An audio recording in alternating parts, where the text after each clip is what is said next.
Gusto mong magsimula sa mutual fund pero hindi mo alam kung paano? Wala kang kakilala na magtuturo sa'yo. Ano bang mga tamang diskarte para mapalago ang pera mo sa mutual fund? Yan ang pag-uusapan natin sa video na to.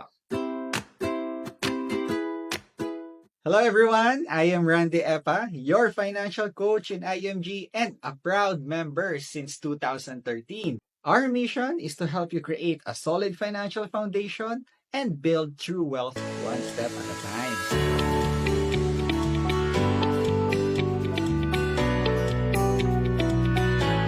Ano ba ang mutual fund? Mutual fund is an investment company that pools or combines money from individuals and invests it to different assets like stocks and bonds. So you see guys, marami tayong mga investor na kung saan meron isang mutual fund manager sa isang mutual fund company na magmamanage ng mga pera na i-invest natin sa kanila. So we give money to the mutual fund company and the mutual fund manager invest the money in equities, bonds, even in gold, money market instruments, and other securities. Tandaan po ninyo, isa lang ang goal ng mga mutual fund managers ang mapalago yung pera po natin. Fund manager is a professional who oversees and makes decisions about the investments in a fund. So ano yung kapalit ng pera na ilalagay ko sa isang mutual fund company? So ang kapalit po niyan ay tinatawag nating net asset value per share, or in short, NAVs. This represents the value per share of your mutual fund. For example, kung bibili po tayo ng bigas, normally per kilo po bili ng bigas. Kung tayo po ay bibili ng gas, per litro, tingin po natin dyan. Tayo bibili ng lupa, per square meter, ang bilihan po natin dyan. So sa mutual fund, ganun din po, per NAVs. So sa halagang ilalagay mo na ito, ang mabibili po natin ay shares. Depende sa kung magkano ang value ng shares sa araw na naglagay po tayo ng pera. Paano naman kikita ang pera ko sa mutual fund?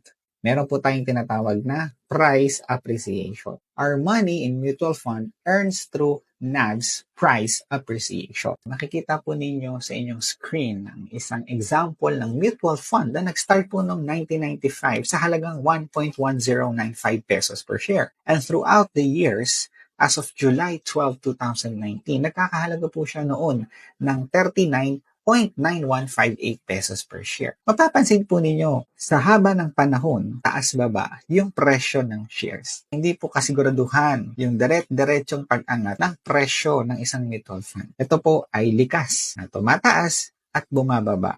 Depende ho sa ekonomiya ng ating bansa at ng buong mundo. So kung naglagay po tayo ng 5,000 pesos during that time, nagkakahalaga na po siya as of July 12 ng 179,882 pesos. So throughout 24 and a half years, lumago po ng 3,498% yung pera na nilagay po natin sa mutual fund.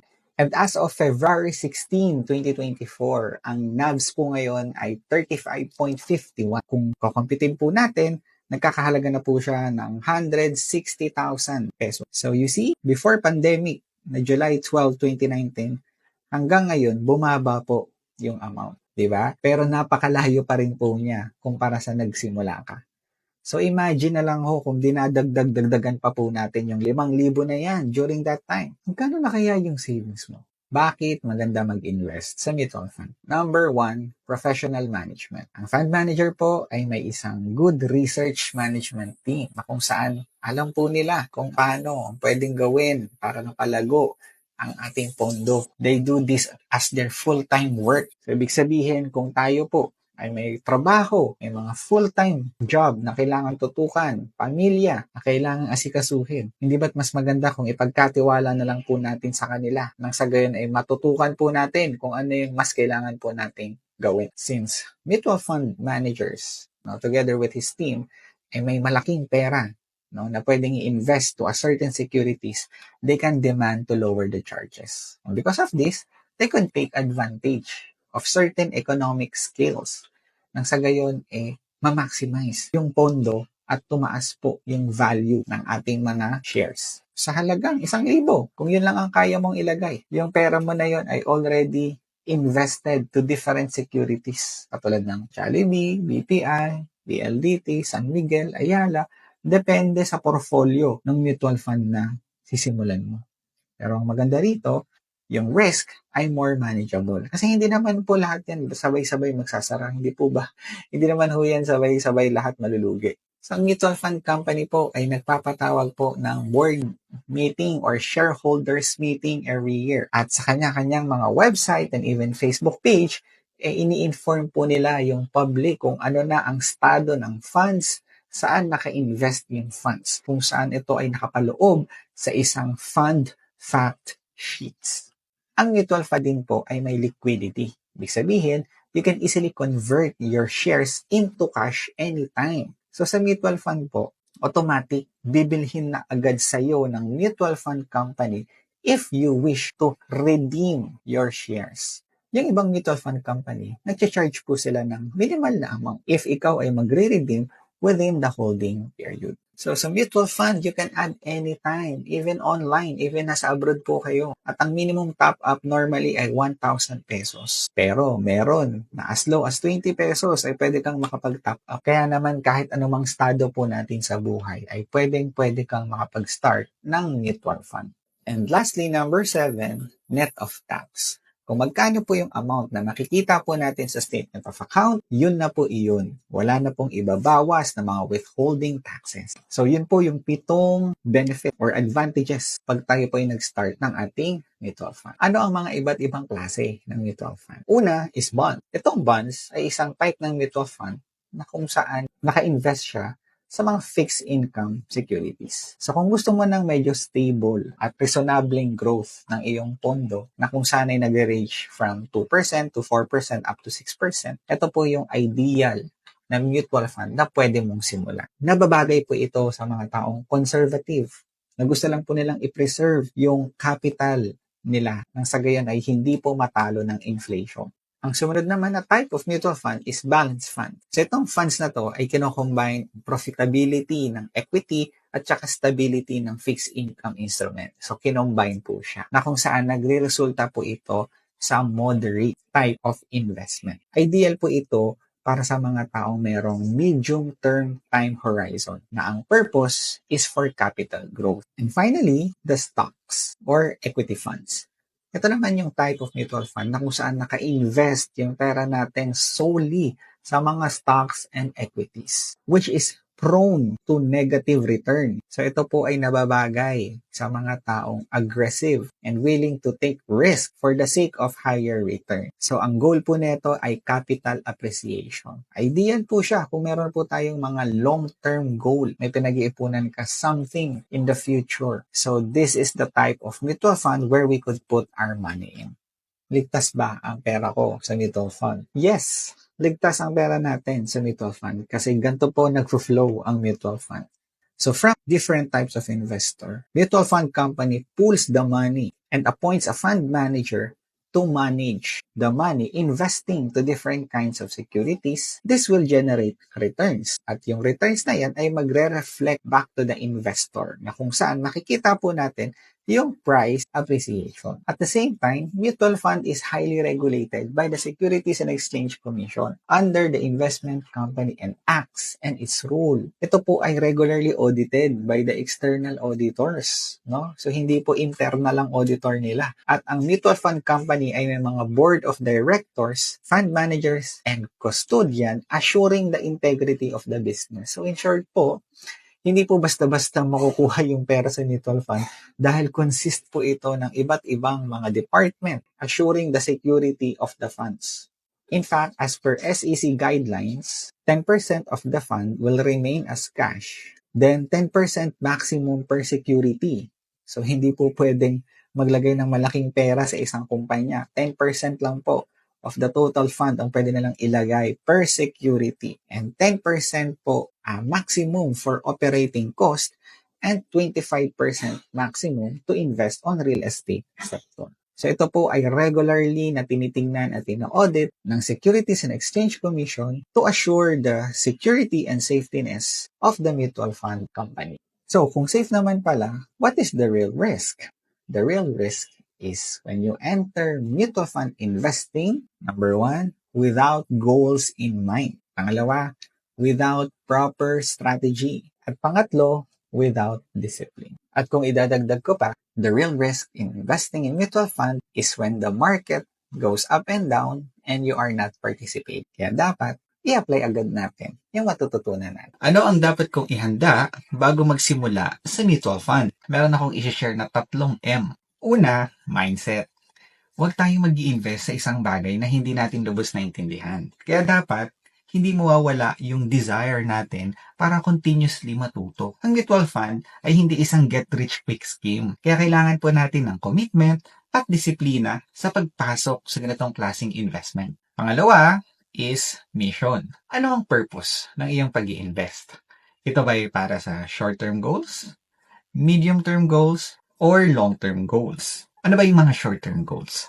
Yung mga short-term goals, ito yung mga immediate plans mo. Halimbawa, nag-iipon ka para sa iyong gadgets, vacation, or wedding. Something na mangyayari within the next 1 to 3 years. Pangalawa is medium-term goal.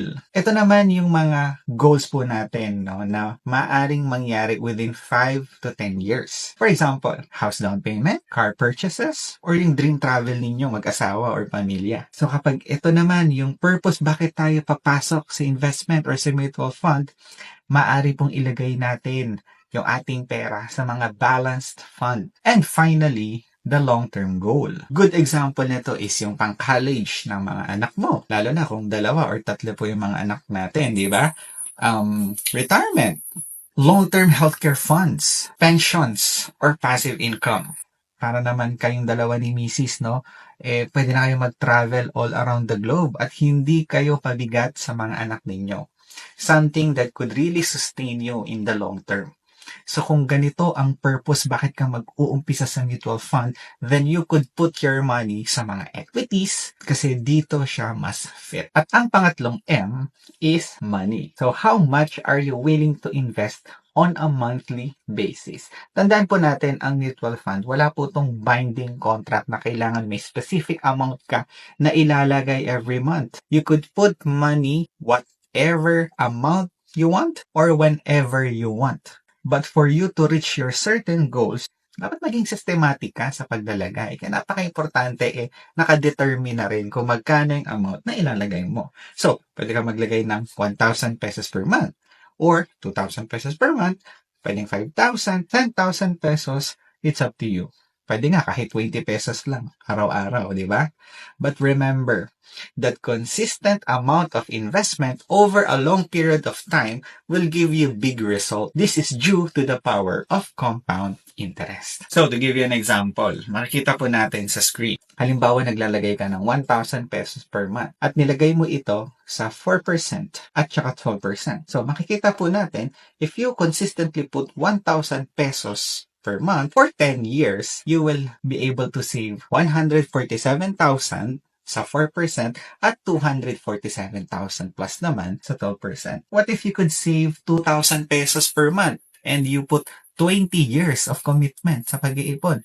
Then you will be able to save 733,000 sa 4% at 12% naman 1.9 million. E paano kung kaya kong maglagay ng 20,000 pesos per month over a period of 10 years? Then in 4%, you will have 2.9 million at 4.9 million naman sa 12%. So you see, the higher the amount you put and consistent mo siyang gagawin over a long period of time, you will see the result. So yan po yung compound interest. Kaya again, ano yung 3 M bago tayo mag-start sa mutual fund? Mindset, mission, and money. Paano ako matutulungan ng IMG magsimula ng mutual fund? So, ano bang IMG? IMG or International Marketing Group is a financial brokerage company that aims to help Filipino understand the importance of having a solid financial foundation and provide helpful benefits na siguradong makakatulong sa mga membro nito. Pero hindi lang maturuan ang goal ng IMG, kundi matulungan ka rin to take action of whatever you have learned. And by this, you will become your own money manager.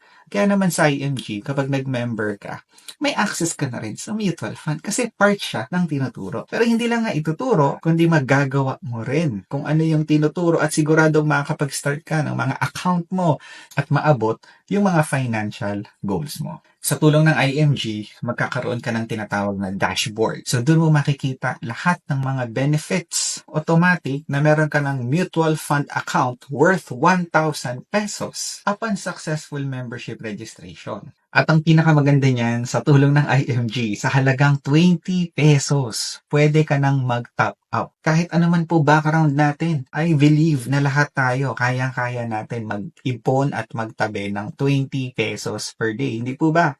Kaya yan yung ganda ng pagiging member ng IMG at pagsisimula ng mutual fund. Kaya guys, tandaan natin, timing has very little impact on total returns over time.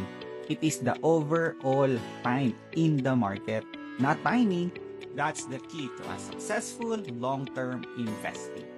So guys, once you're in the market, stay in. Kung gusto mo pang matuto about mutual fund at makapagsimula agad ng sarili mong account, I invite you start your membership at sabay-sabay natin pag-ipunan ang ating mga pangarap. Kung nagustuhan nyo rin po yung video na to, pwede po kayong mag-subscribe sa YouTube channel na ito at pwede nyo rin po akong kontakin sa aking Facebook or Messenger. And once again, this is Randy Epa, your financial coach in IMG, helping you build true wealth one step at a time. And as I end, don't forget to remember the Lord your God, for it is Him who gives you the ability to create wealth. God bless!